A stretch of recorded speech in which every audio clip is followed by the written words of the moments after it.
we are going to build on some of Sito's words, and building on those words in the form of a themed keynote that really looks at what does it really mean to transform the education ecosystem in South Africa.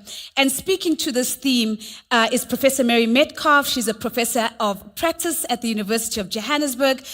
She's an executive director of BELO, and what they focus on is improving curriculum, improving leadership and management, and all of these as key drivers of improving learning outcomes. She's also a national planning commissioner. Now, as she comes up, and as we give her a round of applause, I'm also going to ask, time permitting, if we can squeeze one or two questions for Prof. So please send me a question on the app as you listen to the keynote, and I'll try and put those questions to her. Let's give her a big round of applause as she comes up.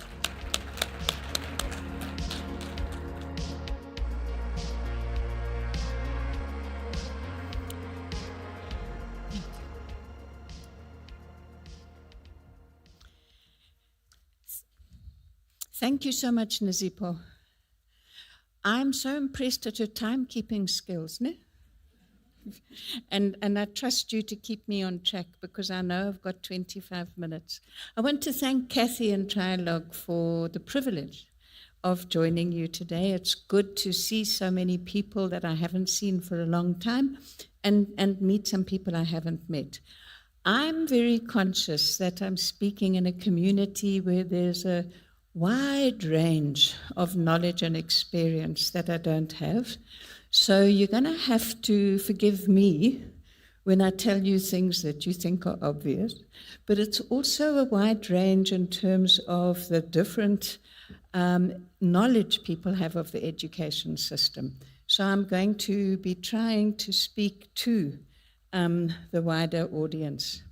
So, I need to understand who's in the room. I know that we all here because we want to connect, we want to collaborate, we want to change.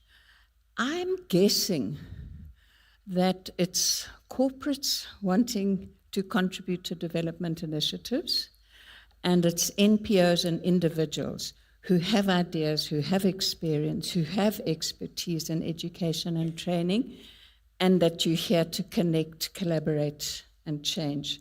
So let me just, I'm going to move here because the lights are in my eyes. Put up your hand if you fall in the first category, the corporates who are here too. Just a quick hand raise. Yeah, that's more or less. And then the NPOs and individuals who are involved in education. Yeah. So I think that's the majority. I'm saving my 25 minutes and I'm not going to go through the other three categories. But maybe, no, let me not. Time. I'm going to look at Nazipo every time I worry about time. So, I loved Bonang's speech. I hope it's been recorded. It was wonderful. You moved me, and I know you moved others. So thank you for that. And a lot of what Bonang was talking about was a shared vision for our future.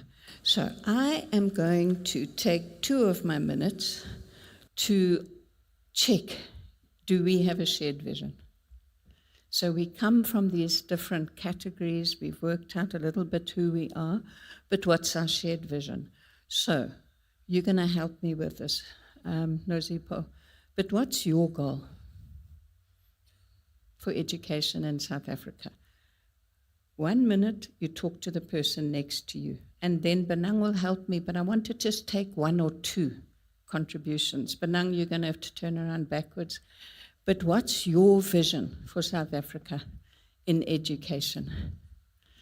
If there's 3 of you together, obviously just make a group of 3.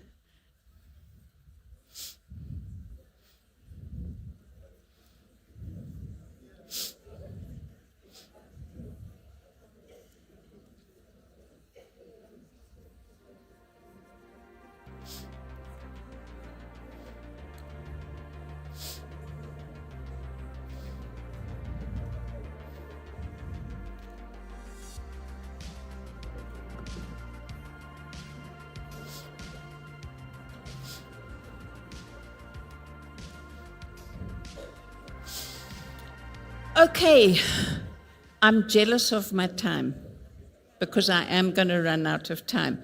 Does anybody want to put up their hand? Any? Hey? But okay, Nazipa, let's take a couple from the chat. Thank you. So much, Prof. I think we have a hand right at the back, so we've got one that side of the room, and I'm scanning the front here to see if we've got another hand, Prof. For now, it looks like the conversation is intense in the middle of the room. So that conversation, if you can wrap it up, and then the gentleman who put his hand up there, I see you, I'll bring you a microphone. So over to that side, we'll take that comment first. Please go ahead. Hi, I'm Amanda from Cotlands. So basically we were discussing STEM and where it all starts. For us, education should start at the foundation. If we don't get the foundation right with our children, the chances of success is not as high. So we need to get the little ones right, and once we get them the proper foundation, success will come. Excellent. Thank you so much, Prof. We've got another one here. Hi, it's Sam Foss from Lucio Solutions. Our little group said we want to see quality democratized education. In other words, everyone has got access to quality education that prepares people to the point where they can immediately step into work when they step out of our education system. Great. Let's take one more. Yes, there was one more from the gentleman right here. Go for it, sir. Morning all. Morning everyone. Jacques speaking from Nkubeko.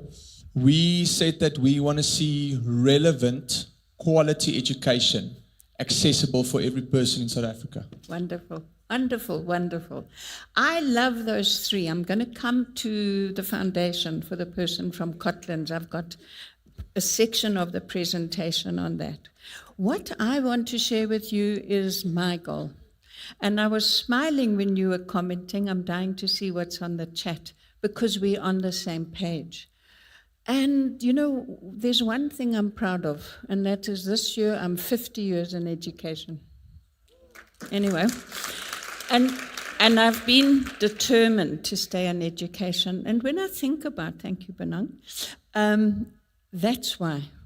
Because I care about the quality life of all of our people, and I know you can impact on that in lots of ways, but I've always believed it's through education. So those contributions are reinforcing that.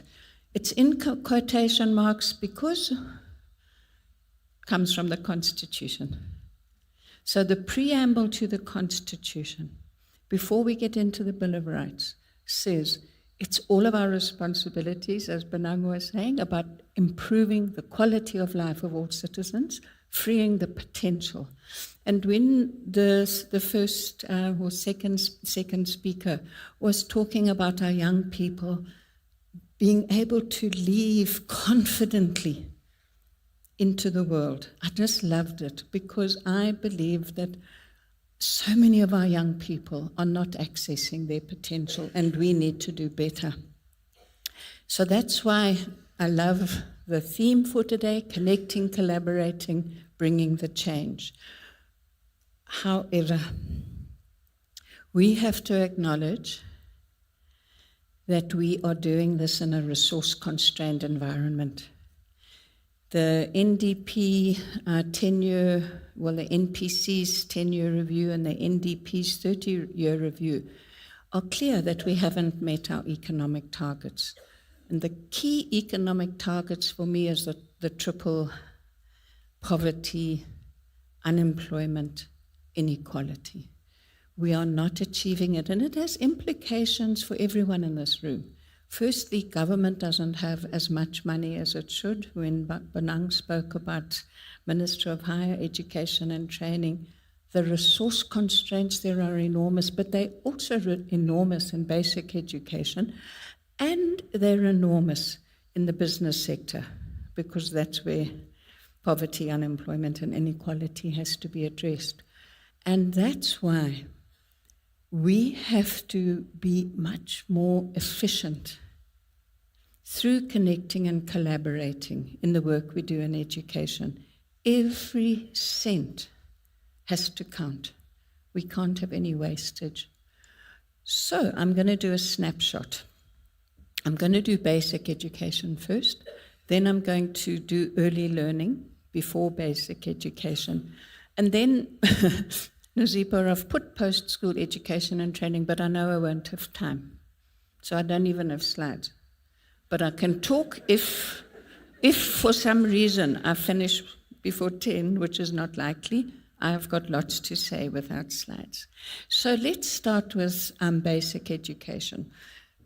I have a passion at the moment, which is very, I wouldn't like to be a politician talking about this. It's very unpopular. But our Constitution says that basic education is an immediately achievable or responsibility for government to achieve. Basic education is immediately realizable. That means every court case we've seen in terms of access to textbooks, access to furniture, pit latrines, constitutionally that is immediate. You can't say, we'll get there. It had a profound effect on my thinking when I recently thought about that, and I'll tell you why. So we have just had the Bella Bill on its way through Parliament, and that now gives us no longer 9 years of compulsory education, it gives us 10 years from grade R to grade 9. The year in which you turn 5 until either you finish grade 9 or you reach 15. So why I'm saying that is because the Department of Basic Education and the provincial departments where the actual work, that doesn't mean to be disrespectful, but where the budget lies, where the spending happens, have to prioritize, in my view, the immediately recognizable right from grade R to grade 10. Whereas, in fact, I sometimes would like us to look at the extent to which we're spending a disproportionate amount. I see somebody nodding, so I'm feeling confident now. On grade 10 to 12, apart from the matric camps, proliferation of subjects, the way that we allocate resources, but we won't have time to talk about that today. You'll have to invite me again. So, do we have a shared vision of where our problems lie? I ran through this with a colleague yesterday, and she was saying, people all have their own little passion, whether it's IT is the problem or it's this the problem. So you can, I don't have time to have a conversation about that, but I'm going to run through with you what I think are where the key problems are. And Benang will agree because he spoke about this issue. The first one is inequality. The inequality is at home and at school. The first inequality is in terms of inputs. I've recently been doing a lot of work looking at inequality and inputs.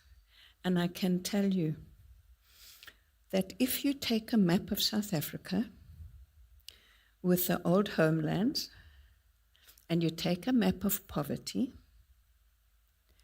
and then you look at education inputs, where homes are poor, where the old homelands were, that is where the inputs in education, class size, textbook, all of the data is there.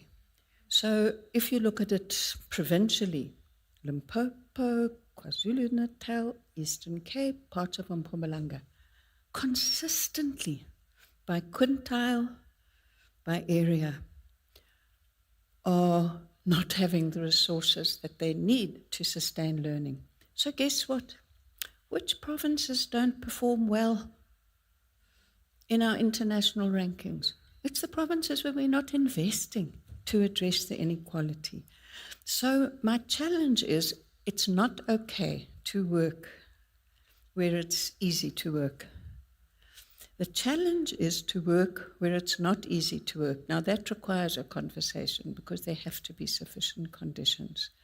The other thing I want to say about Eastern Cape, Limpopo, KwaZulu-Natal, I was going to check the figures, but this is where the bulk of our learners are.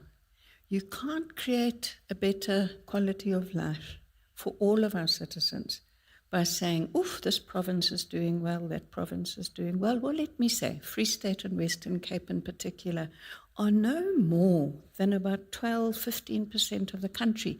I'm happy they're doing well. I want them to do better.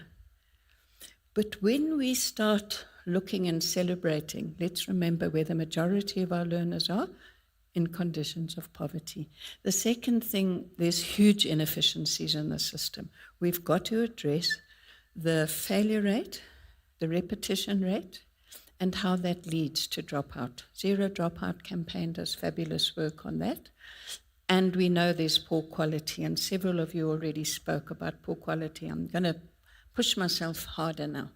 So, if we're going to connect, collaborate, and change to make every cent count, to address inequality, inefficiencies, and poor quality, and work with government, the first thing that I can't stress enough, I'm going to say something which is quite rude, but lots of corporate giving needs to examine the phenomenon of vanity projects.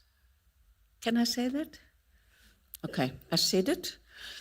We don't have the resources to do vanity projects. We have to take the bull by the hands and say, what am I going to learn from this approach that will assist all of my connecting, collaborating partners and government to address inequality, efficiencies, and poor quality?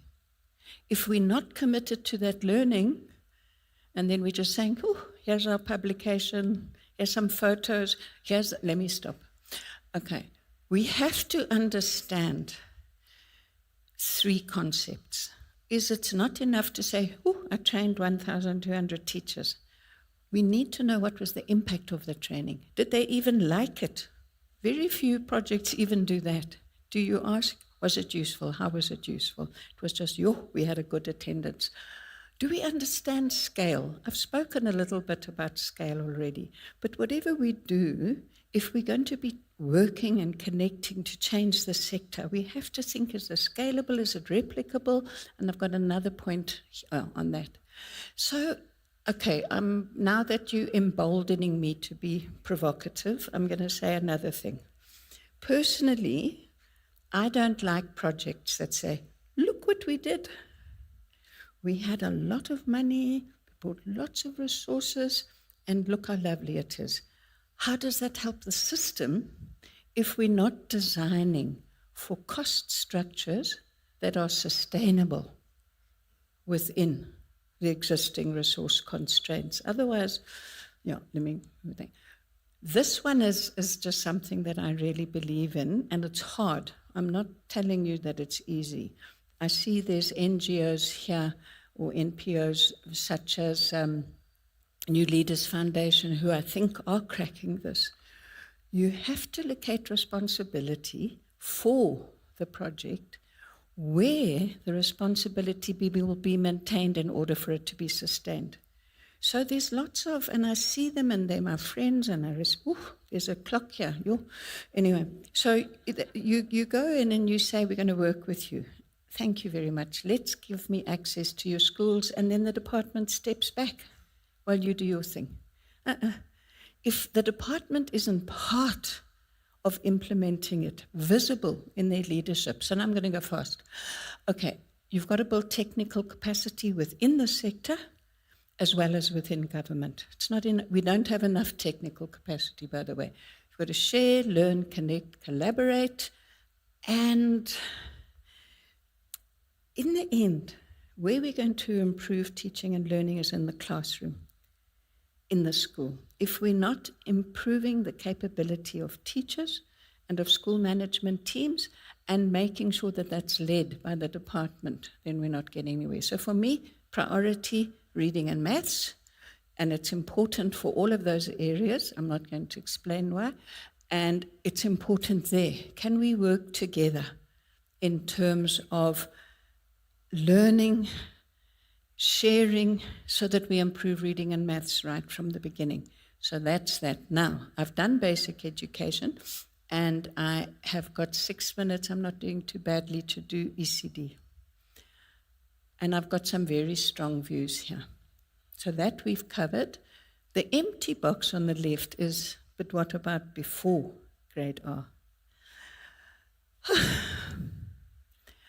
Before grade R, I'm only going to focus on the 4 to 5-year-olds, although I'm going to mention the others. Now, everybody knows that, I think, that there's been something called the function shift for ECD, but I don't think it's understood. I might be wrong, so you can say that was boring, Mary.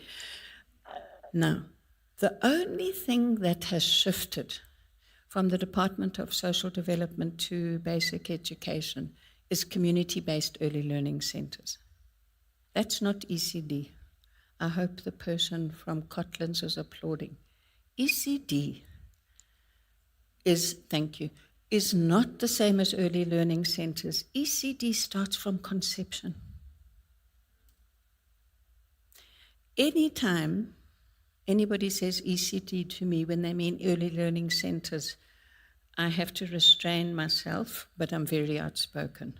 If you mean an early learning center, please say early learning center. Do not say ECD. Why is that important? It's because then we think, oh, here's the laser. Oh, well, anyway, we think we're dealing with ECD and early learning centers, whereas in fact, maternal health, early childhood, malnutrition. I've got figures on my piece of paper. I'm not going to walk over there. Do you know the figures for early childhood, which was why I thank you, Benang, for talking about it. I think you almost ended on, no child should be hungry. Stunting, I think it's in the region of 20%. What is stunting? Stunting is when the level of malnutrition is so high that the child's growth is affected. And the figures are high.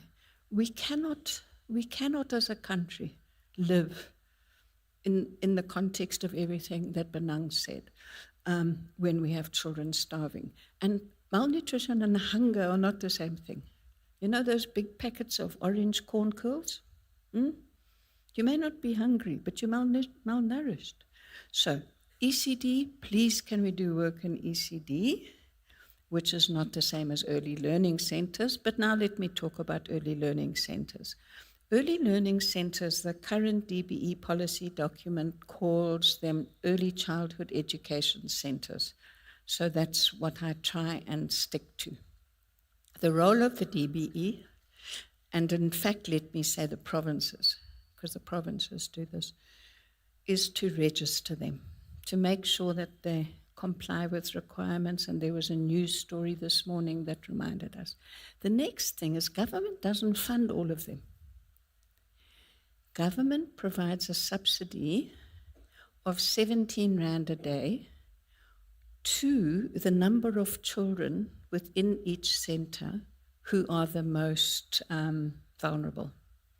So you can imagine some localities where all of the children are on a child support grant, or 50% are, or 20% are, then all, or 50 or 20% are subsidized.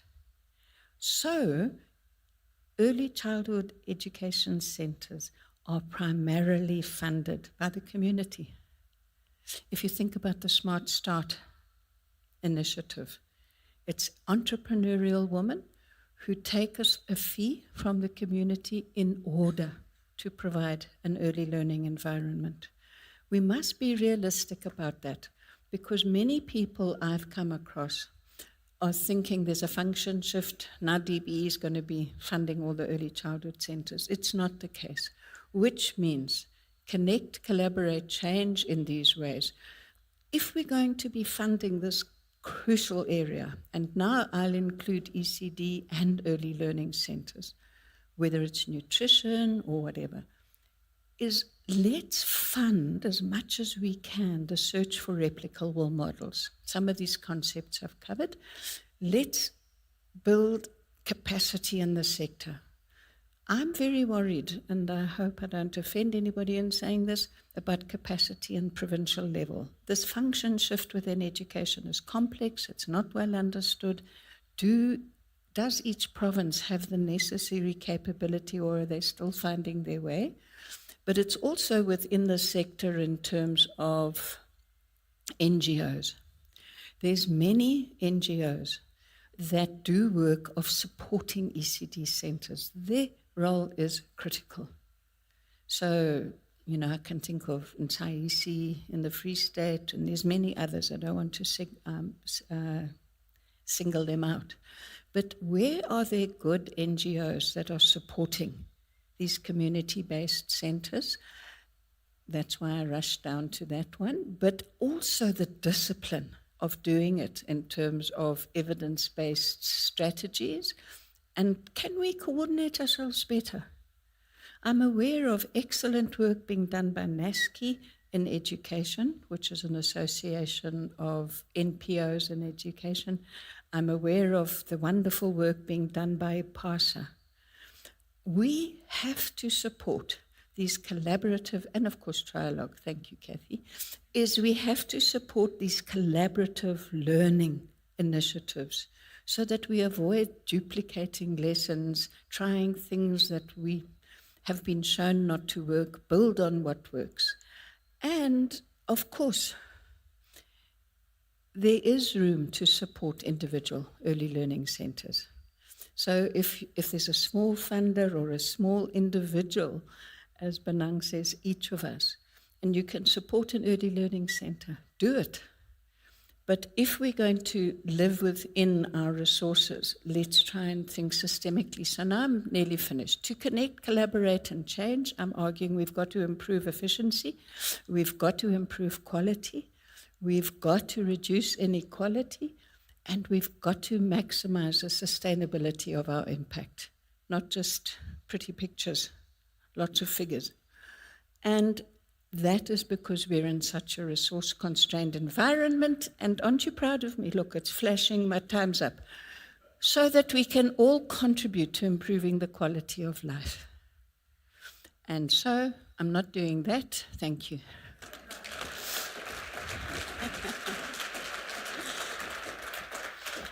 That was absolutely well. excellent, Prof. Thank you so very much. Ladies and gentlemen, let's give Prof a round of applause.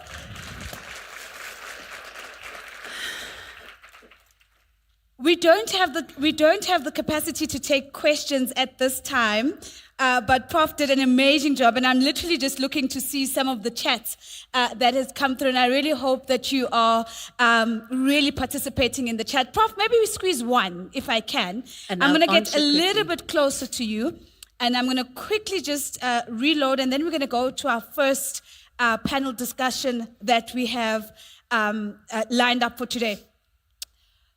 So Mpho is saying, seeing as most corporates already have focus areas that determine where their giving goes, what needs to change in order for them to start looking into less vain projects? So Mpho was really moved by the vanity provocation. So if that's where we are already, the courage, of course, to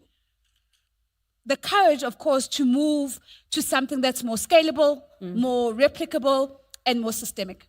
It would be a lovely issue for discussion for everyone. Yeah. But I'll just actually say something I don't think I've ever had the chance of saying before, which is, I think it's very important to start with a conversation with the recipient group in which you really listen.